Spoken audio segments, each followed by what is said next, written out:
tonight. Nike, a brand so powerful, so dominant, it's known around the world. Yeah, let's do it! 13,000 products, 16 billion in sales, and some of the most famous faces on the planet. It's something that represented my name and what I did to the game of basketball. That has continually transcended over time. A company with critics. The transnational corporation that exploits people. And connoisseurs. It's my favorite pair. He's gotta have the shoes. 350 pairs. What percentage of your disposable income were you spending on shoes? All of it, except for my mortgage.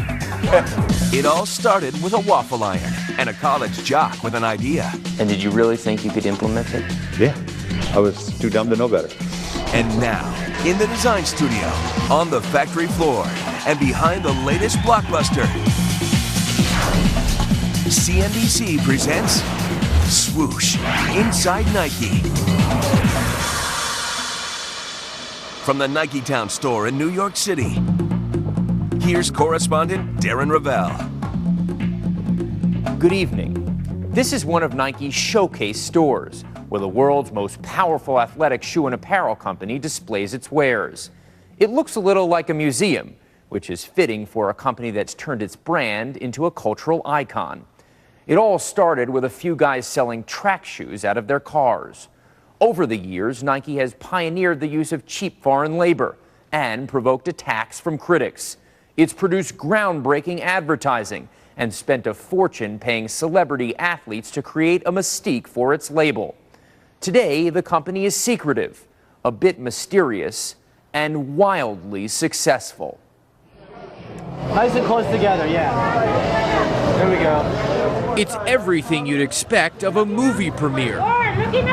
But this premiere, it's for a shoe. I'm here to go home in a pair. The latest offering from Nike.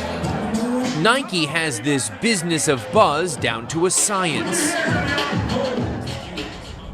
Not surprising from what may be the most successful marketing machine in history.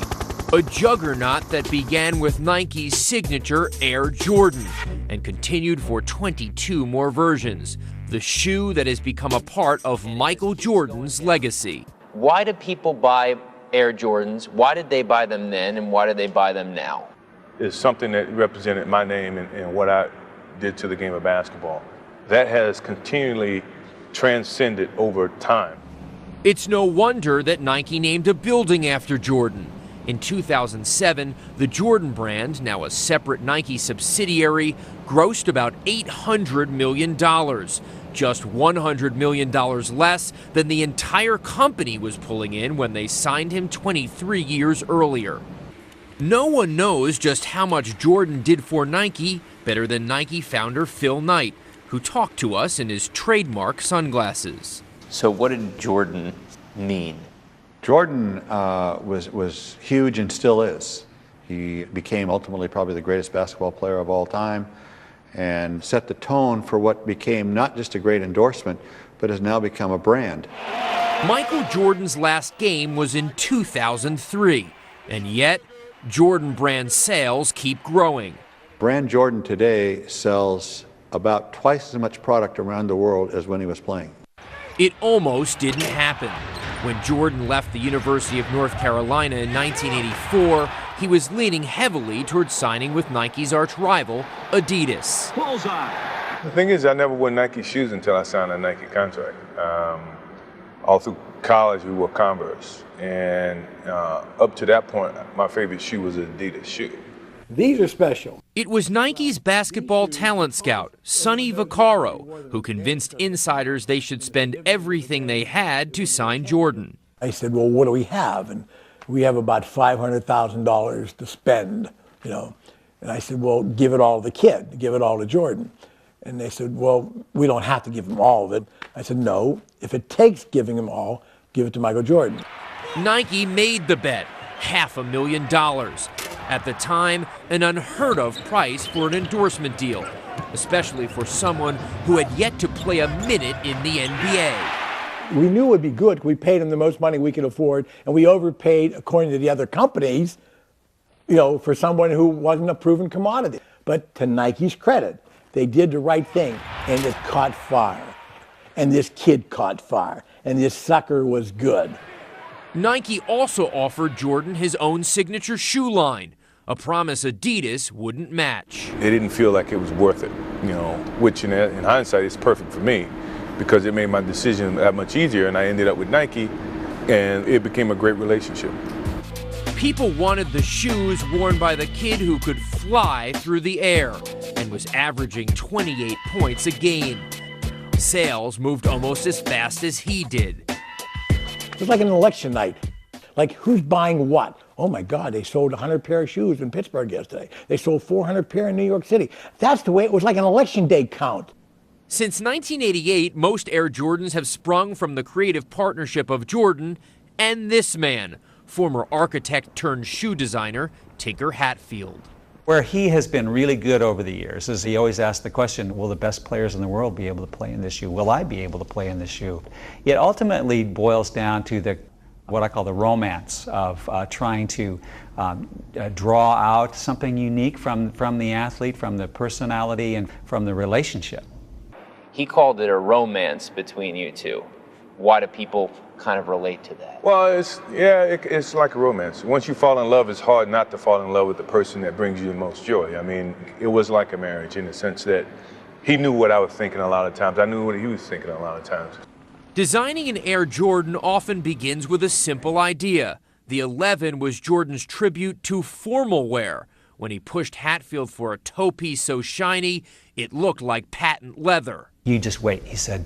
This shoe's going to be worn by somebody with a tuxedo.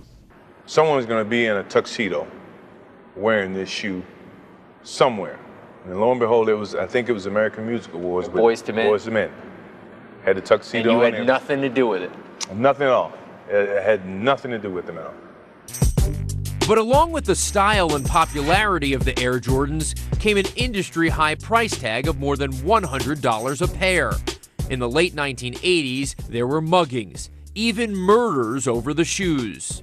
It's certainly been sad about the fact that people would harm one another just for material purposes to get a pair of shoes or rob somebody for something else. That's always been a sort of a sad commentary about culture. When we visited Nike's Beaverton, Oregon headquarters, the company was throwing everything it had at the release of its latest Air Jordan, the Air 23. Well, everybody in the industry is going to be launching their game shoe. The focus? The NBA All-Star Game in New Orleans. So then maybe at halftime comes, maybe we take all of our guys and we put them in the actual Air Jordan 23. There it is.